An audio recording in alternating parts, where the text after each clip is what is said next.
우리 주님은 우리의 작은 신음에도 응답하시는 그 하나님이십니다. 우리의 기도보다 더욱더 응답하실 그 주님을 우리가 기대합니다. 나의 기도하는 것보다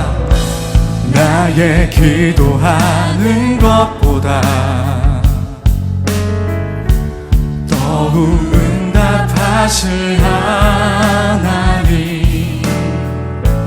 나의 생각하는 것보다 더욱 이루시는 하나님, 우리 가운데 역사하실 능력대로 우리들의 간구함을 넘치도록 능히 하실 주님께 모든 영광과 존귀 찬양과 경배를 돌릴지어다. 모든 영광과 존귀 찬양과 우리는 주님을 의지합니다. 주님 한 분만을 의지합니다. 우리가 주님 앞에 기도하는 이유입니다. 존귀 찬양과 경배를 돌릴지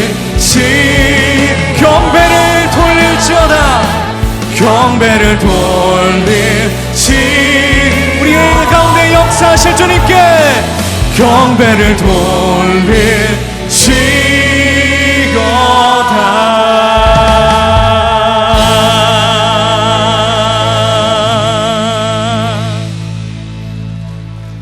기도하시겠습니다. 너희가 잠시도 깨어 나와 함께 기도할 수 없더냐 말씀하신 예수님, 이 시간 우리가 기도함으로 우리 주님이 주님의 뜻을 이루신 예수님처럼 우리도 기도의 자리로 나아가 주님의 마음에 합한 사람, 주님께 인정받는 믿음의 사람이 되길 원합니다. 앞서 가시는 하나님의 생각과 계획, 그 깊이와 속도를 따라가기 위해서 우리가 기도의 자리로 나아가기 원합니다. 만 가지 고민을 하며 주저앉은 자들이 아니라 담대히 기도하는 자들이 되게 하여 주옵소서. 특히 기도하는 이 무리를 질병이 털끝 하나 닿지 못하도록 지켜주시옵고, 작은 신음에도 응답하시는 아버지 하나님을 만나 영혼이 잘됨과 같이 범사가 잘됨을 경험하는 우리가 되게 하여 주옵소서. 오늘도 말씀을 듣습니다. 말씀이 우리의 마음에 와닿게 하여 주시고 우리를 치유하게 하시는 그 하나님의 놀라운 라파의 은혜를 경험할 수 있도록 인도하여 주옵소서. 하박국처럼 이해할 수 없는 상황 가운데서도 주님께 매달리어 기도하는 우리가 되기를 간절히 원하며 예수님의 이름으로 기도합니다. 아멘. 오늘 우리들에게 주시는 하나님의 말씀은 야고보서 5장 13절에서 16절 말씀입니다. 야고보서 5장 13절에서 16절입니다. 너희 중에 고난당하는 자가 있느냐? 그는 기도할 것이요. 즐거워하는 자가 있느냐? 그는 찬송할지니라. 너희 중에 병든 자가 있느냐? 그는 교회의 장로들을 청할 것이요. 그들은 주의 이름으로 기름을 바르며 그를 위하여 기도할지니라. 믿음의 기도는 병든 자를 구원하리니 주께서 그를 일으키시리라. 혹시 죄를 범하였을지라도 사하심을 받으리라. 그러므로 너의 죄를 서로 고백하며 병이 낫기를 위하여 서로 기도하라. 의인의 간구는 역사하는 힘이 큼이니라. 이는 살아계신 하나님의 말씀입니다. 아멘.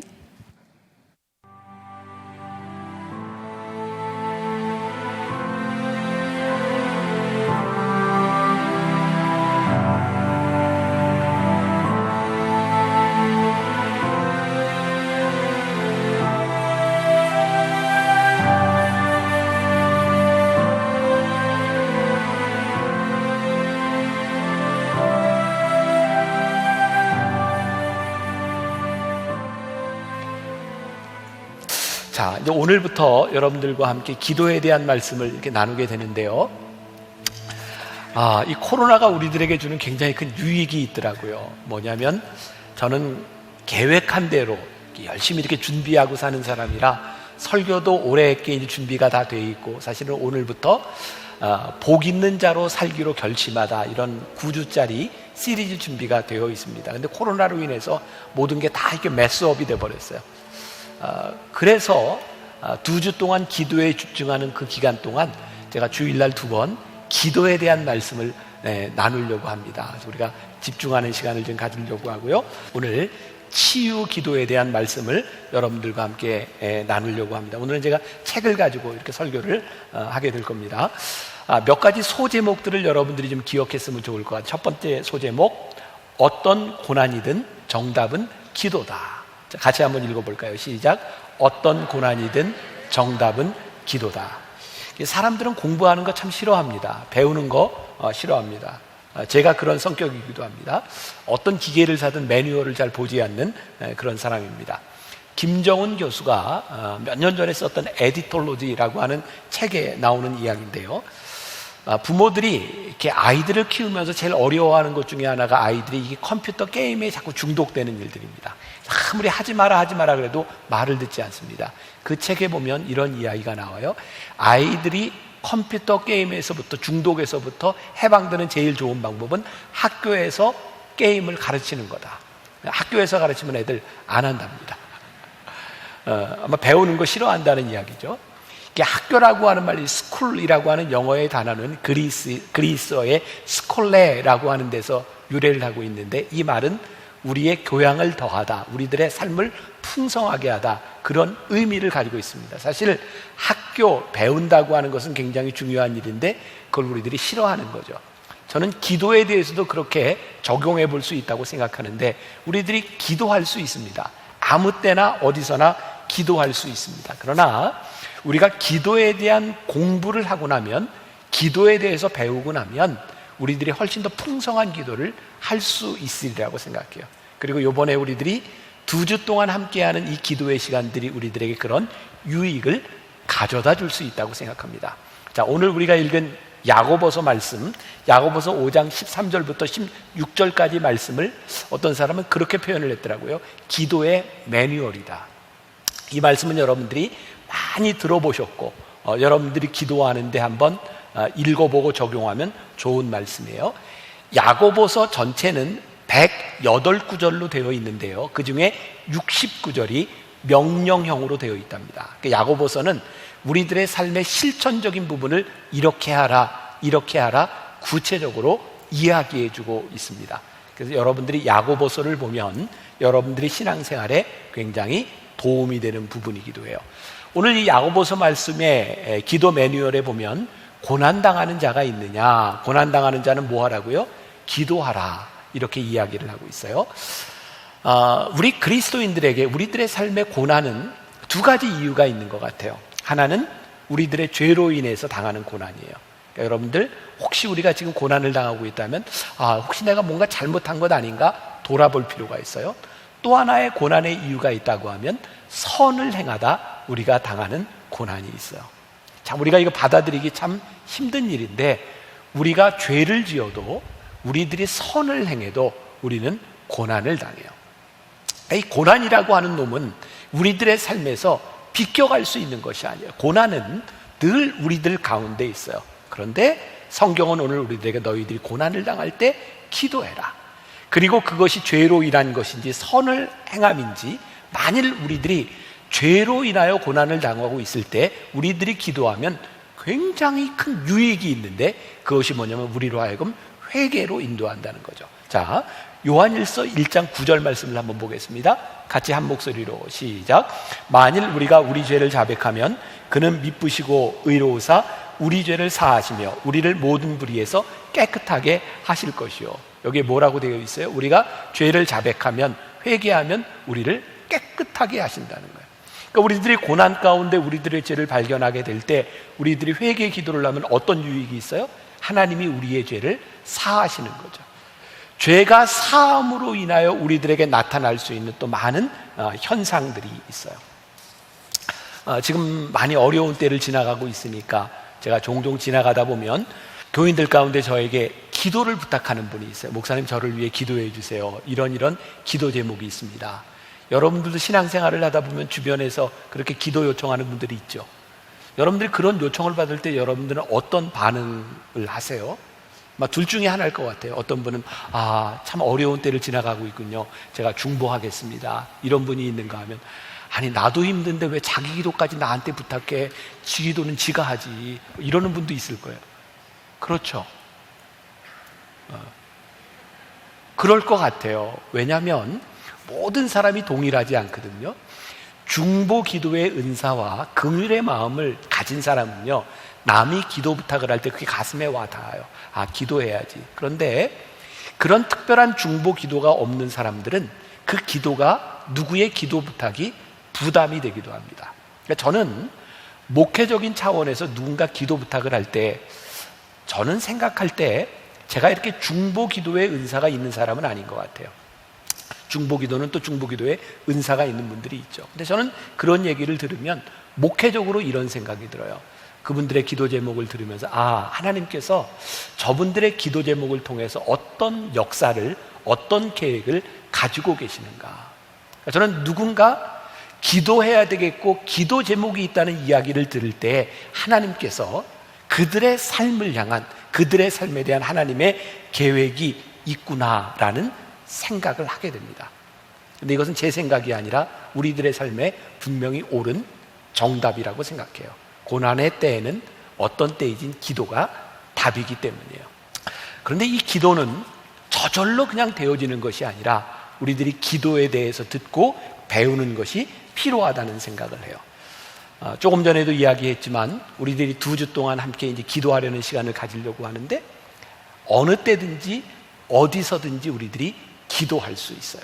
그러나 특별한 시간에 우리들이 모여서 기도하는 것은 우리들에게 굉장히 새로운 경험이 될 수 있어요. 제가 여러분들의 영적 리더라고 생각하세요, 안 하세요? 한 사람만 대답을 하셨네. 네, 어떻게? 저 담임 목사인데. 네, 제가 담임 목사로 여기에 서 있는 것은 제가 여러분들을 영적으로 인도해야 될 책임이 있는 사람이죠. 하나님께서 이 때를 지나가면서 저에게 왜 만나교회 성도들과 함께 2주 동안 기도하라고 하는 마음을 주셨는가? 그것은 분명히 하나님께서 저로 하여금 여러분들을 영적인 단계로 이끌어 가도록 하시는 인도하심이 있다고 생각해요. 그리고 이 시기가 우리들이 지금까지 살아보지 못했던, 아마 6.25를 경험한 그 이후 세대들에게 어쩌면 가장 어려운 시간이 될 수 있는, IMF 때보다도 훨씬 더 어렵다고 하는 이 시기를 지나가고 있는 우리들에게 기도의 마음을 주셔서 모이게 하신 것은 우리들에게 특별한 배움과 나눔의 시간이 될 수 있다고 생각하는 거죠. 오늘 본문 말씀 가운데 야고보서 5장 13절 말씀 다시 한번 봅니다. 너희 중에 고난당하는 자가 있느냐, 그는 뭐예요? 기도할 것이요.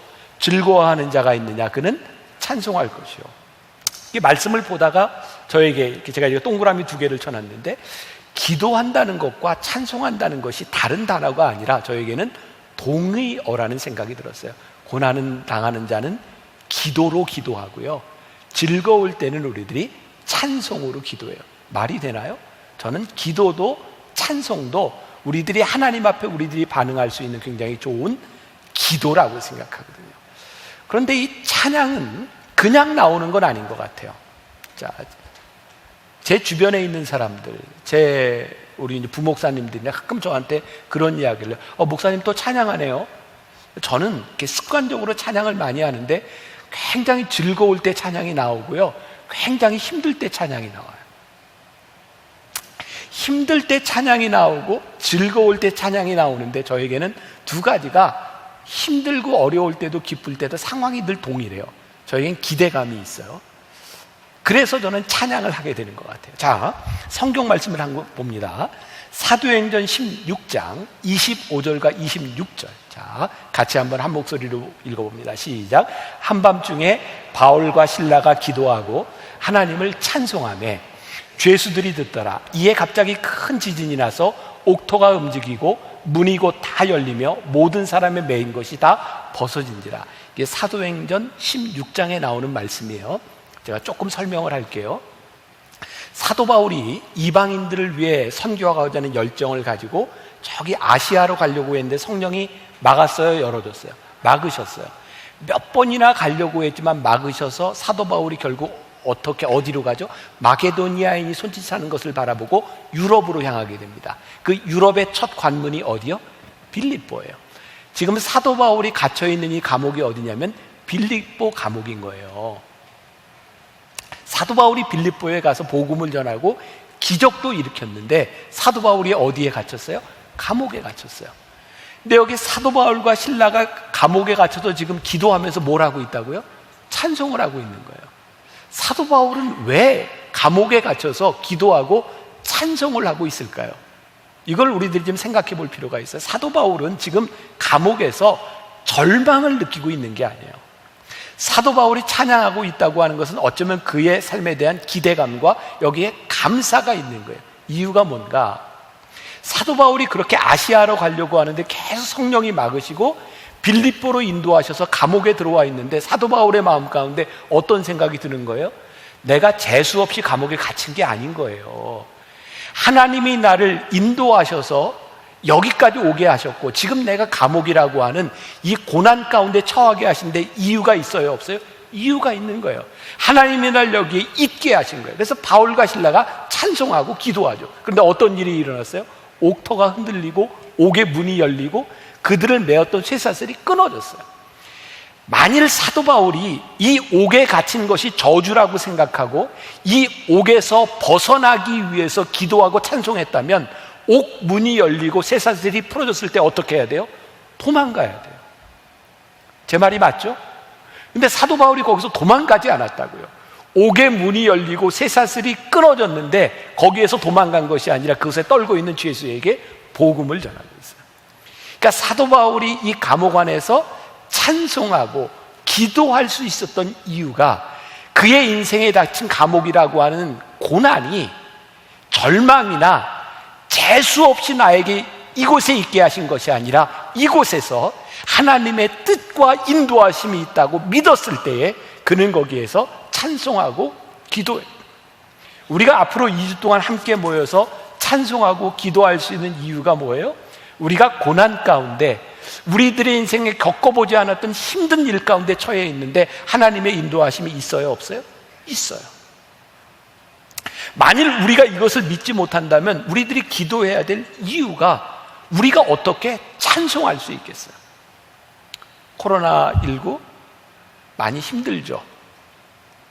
내가 보니까 저기 제일 힘든 권사 하나가 눈에 띄네. 등치가 커서 남달리라고 하는 권사가 우리 교회에 있어요.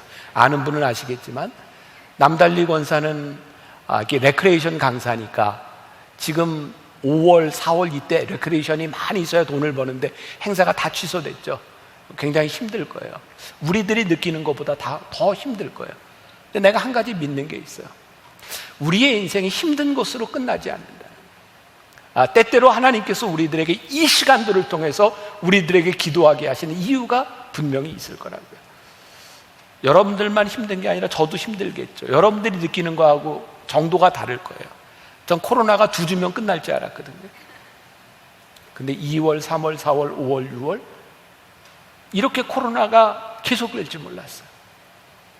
아마 여러분들 가운데도 신앙이 있는 사람들 그런 걱정이 될 거예요. 하나님, 이러다가 우리의 신앙이 이렇게 나태해지고 이렇게 교회에서 모이지 못하다가 이렇게 끝나는 것 아닌가요? 목회자들도 많은 두려움들을 가지고 있을 거예요. 그런데 하나님께서 저로 하여금 기도하게 하시고 소망을 갖게 하신 이유는 하나님께서 새로운 시대에 새로운 일을 보게 하시고 하나님께서 새로운 꿈을 품게 하시고 우리 교회와 여러분들과 저로 하여금 하나님의 인도하심이 있다고 저에게 믿어지는 거예요.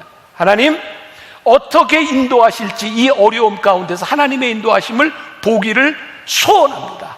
이것이 저 하나의 기도로 끝나는 것이 아니라 우리의 기도가 되기 시작할 때 이 2주 동안 우리들이 기도하면서 하나님께서 우리들에게 보여주실 놀라운 꿈을 보게 될 거예요. 그러니까 바울과 실라가 감옥에서 기도할 때 옥의 문이 열리고 쇠사슬이 끊어졌을 때 거기에서 벗어나는 소원이 아니라 하나님 이 가운데서 역사하시는 하나님의 손길이 무엇인지를 보게 하실 거예요. 그래서 소제목 하나, 육체와 마음의 질병, 그 고난에 넘어 있는 것을 볼 수 있어야 될 것 같아요. 고난의 시간은 우리들에게 하나님이 분명히 주시는 응답의 시간인 거죠. 그래서 야고보서 기자가 뭐라고 얘기해요? 고난은 당하는 자가 있느냐? 병든 자가 있느냐? 뭐 하라고요? 기도하라는 거예요. 이 책에 제가 쓴 이야기 중에 하나인데, 인도의 성자라 불리우는 썬다싱이라는 사람이 있습니다. 10대 때 예수를 믿고 그는 성자로 추앙받은 사람이에요. 이 사람에게 별명이 하나 있습니다. 히말라야의 성자. 그 인도와 그 미얀마 이쪽 접경에 있는, 네팔 접경에 있는 히말라야를 넘나들면서 복음을 전하다가 이 사람은 죽었어요. 시신이 어디에 있는지 지금도 알지 못해요. 유명한 성자로 추앙을 받는 썬다싱이 영국에 갔을 때 사람들이 이런 질문을 합니다. 당신은 왜 힌두교에서 기독교로 개종을 했습니까? 기독교와 힌두교의 차이가 뭐라고 생각합니까? 그때 썬다싱은 이렇게 얘기합니다. 부활하신 예수가 살아있는 것, 그래서 나는 기독교인이 되었고 예수를 믿습니다. 살아계신 하나님, 부활의 하나님을 우리들이 믿지 못한다면 우리의 기도와 우리의 신앙이 무슨 의미가 있겠어요? 예전에 그런 영화들 보셨죠? 우리 세대에는 배너, 쿠어바디스, 또 조금 젊은 세대는 글래디에이터, 이런 영화들, 그 로마에서 그 원형극장에서 싸움하는 검투사들, 또 사자에게 물려 죽는 것들, 그런 것들 많이 보셨을 거예요. 그때 사람이 죽느냐 안 죽느냐 결정하는 것이 누가냐면 거기에 있는 황제였어요. 이렇게 엄지손가락을 올리면 살리는 겁니다. 이렇게 하면 죽는 겁니다. 사람들은 황제의 엄지손가락을 보면서 떨고 소망을 가집니다. 그런데요, 그 검투사들 속에서, 그 원형극장에서 황제의 손가락에 좌우되지 않는 사람들이 있어서, 그게 누구? 그리스도인들이었어요. 그리스도인들을 잡아 죽이고 황제가 손가락을 어떻게 하든 거기에 좌우되지 않는 사람들, 그들은 죽음이 끝이 아니라 부활의 소망을 보았던 사람들이에요. 제가 지난주에 여러분들에게 소개했던 짧은 책자가 하나 있어요. 존 파이퍼 목사님이 쓴 코로나 바이러스와 그리스도라고 하는 책입니다. 아주 작은 책인데 저는 이분이 상당히 예언자적인 생각을 가지고 이 책을 썼구나라는 생각이 들어요. 이분이 이 책에서 그렇게 풀어나갑니다. 지금 이분은 암투병을 하고 있어요. 뭐 코로나에 걸려서 죽을지 아니면 암으로 죽을지 그런 상황 가운데도 이 책을 쓰고 있는 거예요. 이분은 보통 사람들이 이렇게 인사를 할 때, 미국 사람들이 처음 인사할 때 이렇게 해야 돼. How are you? 대답해도 How are you? Fine, I'm fine. Fine, thank you. 뭐 이렇게 하죠. 저도 그 정도 알아요. I'm fine. 뭐 이렇게 해요. 네. 그게 무슨 말이에요? 좋습니다. 이분은 누군가 물어보면 좋습니다. 이렇게 대답을 했다는 거예요. 어느 날 이분이 병원에서 검사를 받고 나오는데 누군가 이렇게 물은 거예요. 어떠십니까? How are you? 그랬더니 I'm fine. 근데 그 순간 이 목사님의 몸에서는 암덩어리가 자라고 있었어요. 이 목사님은 이렇게 얘기합니다. 내가 좋습니다 라고 하는 인사가 올바른 것이 아니라 단지 나는 좋게 느끼고 있을 뿐입니다. 우리는 좋다 싫다 말할 자격이 없는 사람들입니다. 단지 우리는 좋게 느끼고 나쁘게 느끼고 있을 뿐입니다. 여러분들의 인생에 일어나는 일들에 대해서 우리들이 책임질 수 있는 것은 아무것도 없습니다. 단지 우리의 느낌일 뿐입니다. 여러분, 우리는 그렇게 우리의 인생을 주관할 만한 능력도, 우리의 기분과 상태를 장담할 만한 능력도 없는 사람들이죠. 그 책에 보면 야고보서 4장 13절부터 15절까지 말씀을 인용하고 있는데요, 제가 한번 읽어드립니다. 들으라. 너희 중에 말하기를 오늘이나 내일이나 우리가 어떤 도시에 가서 거기서 1년을 머물며 장사하여 이익을 보리라 하는 자들아, 내일 일을 너희가 알지 못하는도다. 너희 생명이 무엇이냐? 너희는 잠깐 보이다가 없어지는 안개니라. 너희가 도리어 말하기를 주의 뜻이면 우리가 살기도 하고 이것이나 저것도 하리라 할 것이거늘. 여기 있는 사람들 중에 누가 이런 일들이 일어날 줄 예측했던 사람이 있습니까? 여러분들이 벌려놓았던 일들 가운데 여러분들이 장담할 수 있는 것이 무엇이 있겠습니까? 그런데요, 이것을 주관하시는 하나님, 우리의 손을 떠난 이 모든 일을 주관하시는 하나님이 있다는 것을 우리들이 믿을 때 그 믿음이 우리로 하여금 기도하게 만들어요. 오래전 이야기입니다. 이 책에 나오는 이야기인데 이 책을 누가 썼을까요? 제가 썼죠. 제가 쓴 이야기예요. 오래전에 우리 아이들이 어렸을 때 초등학교 다닐 때입니다. 혹시 기억나시는지 모르겠어요. 옛날에 아이들이 가지고 있던 게임 중에 디지몬이라는 게 있었어요. 그 게임이 그 몬스터 그 캐릭터를 이렇게 막 먹이고 재우고 이래서 막 키워나가는 그런 게임이었습니다. 근데 어느 날 제가 집에 들어왔는데 우리 애들이 초등학교 때였는데 둘이 막 싸우고 있는 거예요. 싸우는 이유가 우리 딸내미가 그냥 저한테 이르는 거예요. 그 동생 이놈이 자기 그 디지몬 그 게임기에 있는 배터리가 죽었으니까 누나 걸 빼다가 자기가 낀 거예요. 그러니까 자기께 죽은 거예요. 그래서 막 저한테 막 이렇게 하소연을 하면서 말하는 거예요. 제가 그걸 들으면서 참 한심하더라고요. 야, 그렇게 싸울 일이니? 그러니까 아빠가 하나 사다 끼워주면 살잖아요. 굉장히 감동적인 얘기인데 전혀 감동이 안 되는군요. 그거 갖다 끼워주면 사는데 그거 알지 못하는 아이들에게는 이게 그렇게 슬프고 죽을 것 같은 이야기인 거죠. 우리가 하나님을 믿는다. 저도 우리의 인생에 하나님을 믿는다고 하는 것이 무엇일까요? 지금 내가 내 손을 가지고 만들고 이것이 다라고 생각하는 그것 너머에 있는 하나님의 역사와 하나님의 손길과 하나님의 섭리하심을 믿는 그 기도를 할 수 있는 사람과 그렇지 못한 사람의 삶이 어떻게 통일할 수 있을까? 저는 이 치유와 이런 회복의 기도, 어쩌면 우리들의 삶에 가장 낮고 힘들고 고난과 절망의 시간 가운데서 하나님을 붙들 수 있는 기도, 하나님을 바라볼 수 있는 기도가 가장 절실한 기도일 것 같아요. 제가 이제 앞으로 10번 이 하박국의 이야기를 통해서 그런 이야기를 나누게 될 텐데, 제가 2000년 교회 역사를 보면서 그런 생각을 하게 돼요. 여러분, 2000년 교회 역사를 보면요, 이 교회는 우리 신앙인들은, 우리의 신앙은 몇 번 사라졌어도 없어졌어야 될 일들이 많았어요. 근데 참 신기하죠. 가장 깊은 타락의 한가운데서 하나님이요, 교회를 다시 일으켜 세우세요. 개혁과 혁명은 그냥 일어나는 것이 아니라 가장 힘들고 낮은 곳에서 새롭게 일어나는 것이 개혁이고 혁명이더라고요.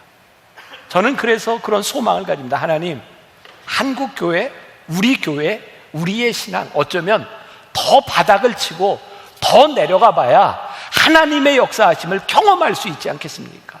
어쩌면 우리는 가장 깊은 죽음의 나라 가운데서, 절망의 나라 가운데서 우리의 기도가 능력 있는 기도를 우리들이 경험할 수 있어요.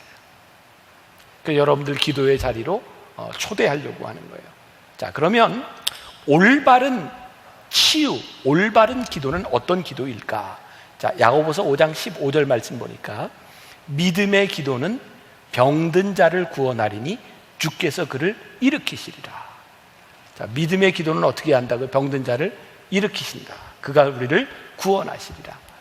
그러니까 우리들이 병 가운데, 질병 가운데 기도하는 것 아주 좋은 일이에요. 왜? 하나님께서 우리를 이렇게 세우시리라 약속하셨으니까. 네, 가만히 한번 생각해 보세요.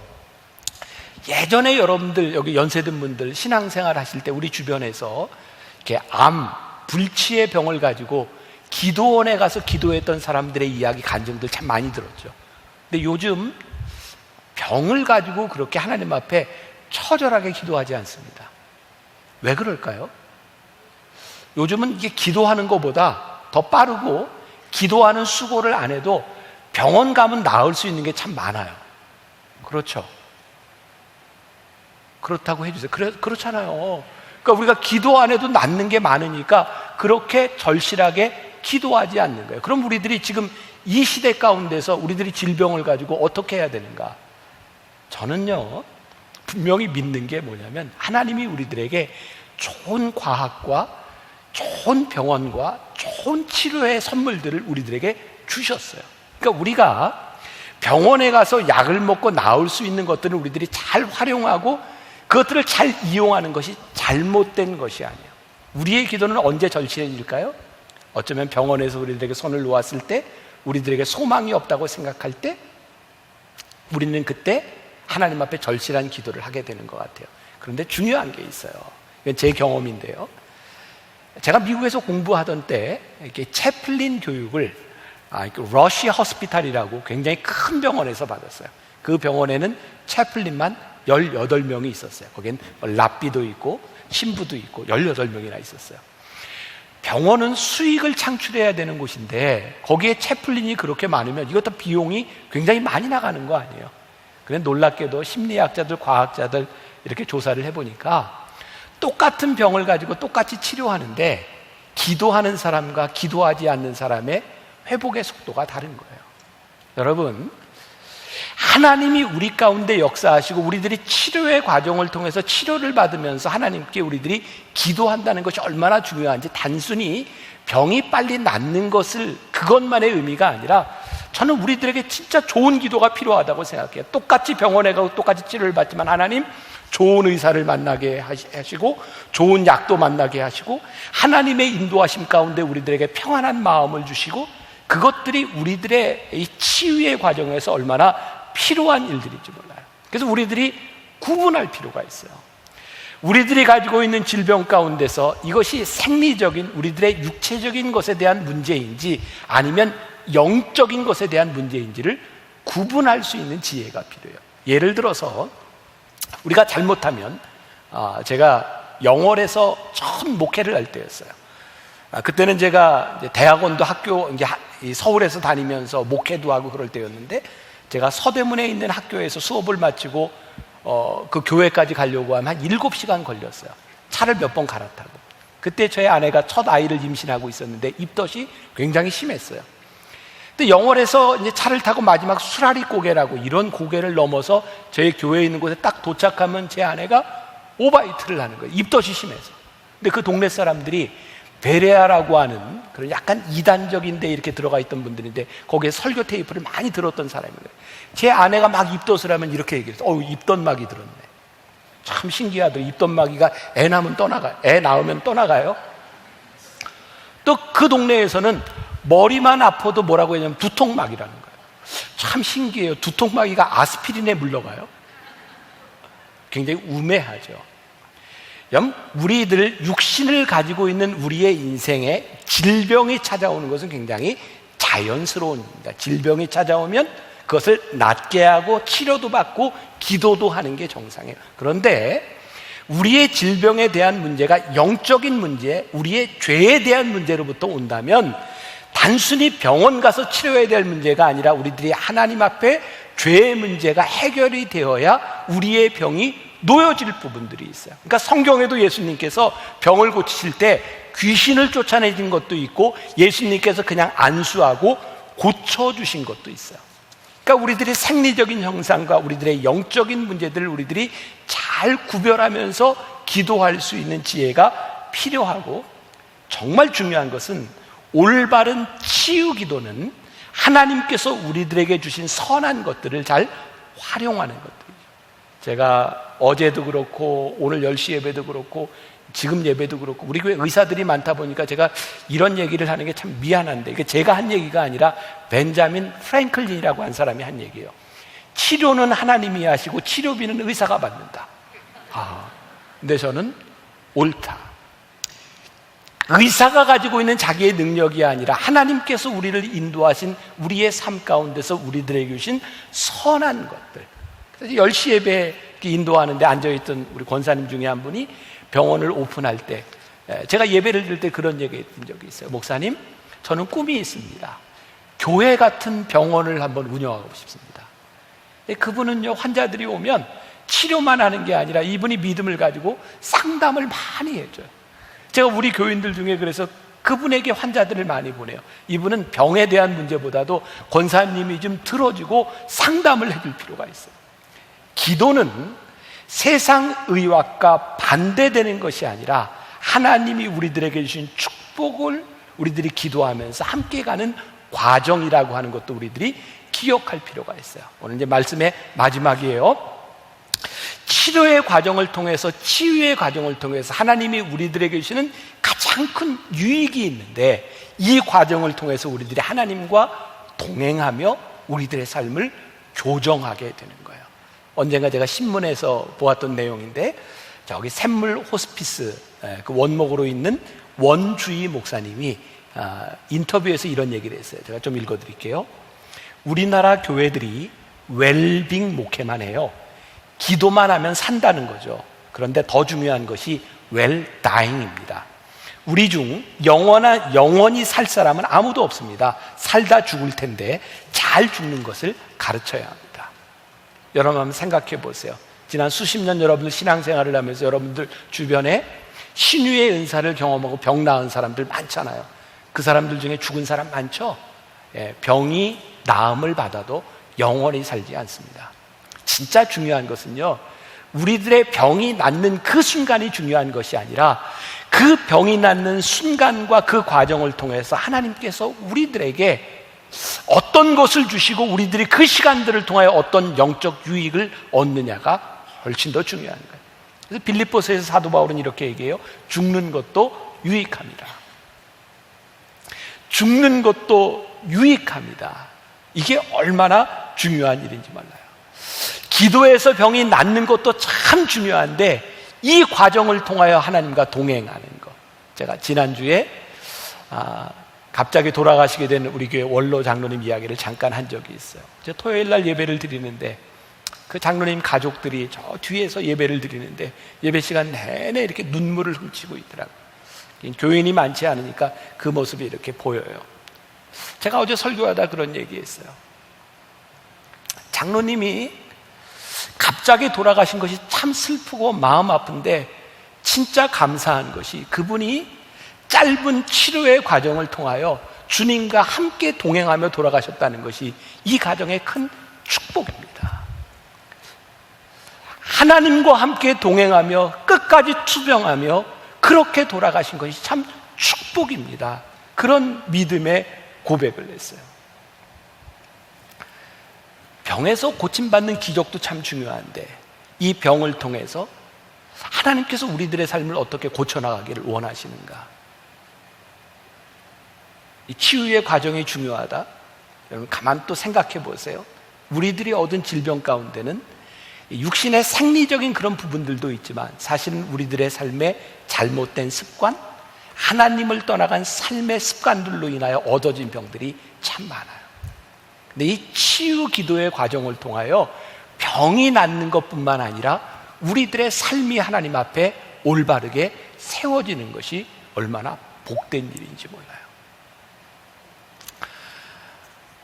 아마 만나교회 오신 지 몇 년 안 되는 분들, 어떤 이제 오래된 분들도 이미 다 이제 좀 잊혀진 부분 중에 하나일 텐데 잘 상상이 안 되시죠? 제가 예전에 이렇게 서서 설교도 못하고 이렇게 의자에 앉아서 설교했던 때가 몇 년 있었어요. 중간중간. 그때는 제가 주일날 설교를 4번, 5번 이렇게 할 때였는데 설교를 하고 나면 발가락, 발바닥이 막 저렸어요. 왜냐하면 너무 어지러워서 서 있는 게 힘들으니까 발에 힘을 주고 서 있다가 저린 상태에서 설교 마치면 제 사무실에 가서 30분 누워 있다가 또 와서 여기서 설교하고 또 누워 있고 그렇게 한 2년 반 동안은 계속해서 그런 시간들을 가졌어요. 강단에 서는 것이 굉장히 두려웠어요. 내가 설교를 마칠 수 있을까? 그래서 정말 하나님께 간절히 기도하고 힘든 시간들을 지나왔어요. 그 힘들고 어려울 때 제가 뭐 응급실에도 실려가고 구급차를 타고 가고 이런 시간들 가운데서 저에게 한 가지 분명한 거 있었어요. 죽음이 두렵지는 않았어요. 그런데 그렇게 사는 게 두려웠어요. 어떻게 이해가 되실지 모르겠어요. 죽는 게 두려운 게 아니라 그렇게 아프게 살아야 되는 시간들이 두려웠어요. 너무 아프고 힘드니까. 지난주에 제 아내가 지금까지 한 번도 그런 얘기를 한 적이 없는 저한테 그때 이야기를 하더라고요. 그때 자기는 속으로 아마 제가 죽을 거라고 생각했나 봐요. 그래서 혼자가 되면 어떻게 사나 걱정을 했대요. 애들 둘 데리고 또 시집가기는 좀 그렇고 이제 혼자 애들을 키우면서 살아야 되는데 뭘 먹고 사나. 제 아내도 신학을 했거든요. 그래서 여자 전도사 그 월급 가지고 아이들을 어떻게 키울까 그런 걱정을 했대요. 그러니까 그 순간이 저와 제 아내 저희 가정에 있어서는 그렇게 죽음을 생각하고 살아가는 그 힘든 시간들이었어요. 그때 제가 이렇게 기도하면서 그 치료의 과정들을 지나가면서 하나님께 그런 기도를 했어요. 하나님, 제가 죽는 것은 두렵지 않은데 하나님, 저에게 사명이 있는 동안, 제가 사명을 다하면 하나님 데려가실 텐데 사명이 있는 동안 제가 건강하게 이 사명을 살아갈 수 있도록 저를 좀 도와주세요. 그러면서 그때 제가 이제 병원에 가서 선생님들하고 상담도 하고 치료를 받고 하는 과정 가운데서 제 몸이 다 망가져 있는 거예요. 죄를 지어서 망가진 게 아니라 진짜 너무 열심히 살아서 다 망가졌었어요. 그리고 몸을 고치는 치료의 과정들이 있었어요. 가끔 우리 교인들이 옛날 사진 나올 때 저보고 저도 깜짝 놀라요. 저게 나였나? 옛날에 제가 이렇게 멋있질 않았어요. 제가 이게 10몇 킬로를 뺀 몸이니까 이 키도 작은데 얼마나 뚱뚱하고 몸이 얼마나 힘들었겠어요. 근데 그 과정들을 지나오면서 저에게 하나님이 깨닫게 하신 거예요. 그리고 이 치료의 과정들을 통해서 제가 하나님을 붙들고 의지하면서 하나님, 제가 살아있는 동안 제 생명과 제 삶을 제가 제 마음대로 주관할 수 있는 능력이 있는 것은 아니지만 제가 하나님 앞에 쓰임받은 그 순간까지 제가 제대로 쓰임받을 수 있도록 제 삶을 고쳐나가고 교정하고 노력하겠습니다. 여러분들의 삶에 어쩌면 이 기도의 시간들, 이 치유의 기도와 회개의 시간들이 그 순간으로 끝나는 것이 아니라 이 과정들을 통하여 우리들이 하나님과 함께 동행하고 우리들의 삶을 교정해가고, 그리고 우리들의 웰비잉에서 끝나는 것이 아니라 웰다잉, 내가 죽는 것도 유익합니다 하나님 앞에 말할 수 있는 그 과정들을 살아가는 이 시간들이, 이 기도가 우리들에게 얼마나 귀한가. 우리가 이번 2주 동안 이 기도의 시간을 통하여 기도의 불을 켜고 절망에서 소망을 바라보며 우리의 삶을 교정해 나갈 수 있는 그런 축복의 시간이 되기를 주님의 이름으로 간절히 축원합니다. 지금은 우리 주 예수 그리스도의 은혜와 하나님 아버지의 무한하신 사랑과 성령의 인도하심이 우리와 함께 하실 주님을 기대하며 나가는 당신의 사랑하는 모든 백성들 위해 지금부터 영원까지 함께 하시기를 간절히 축원하옵나이다. 아멘.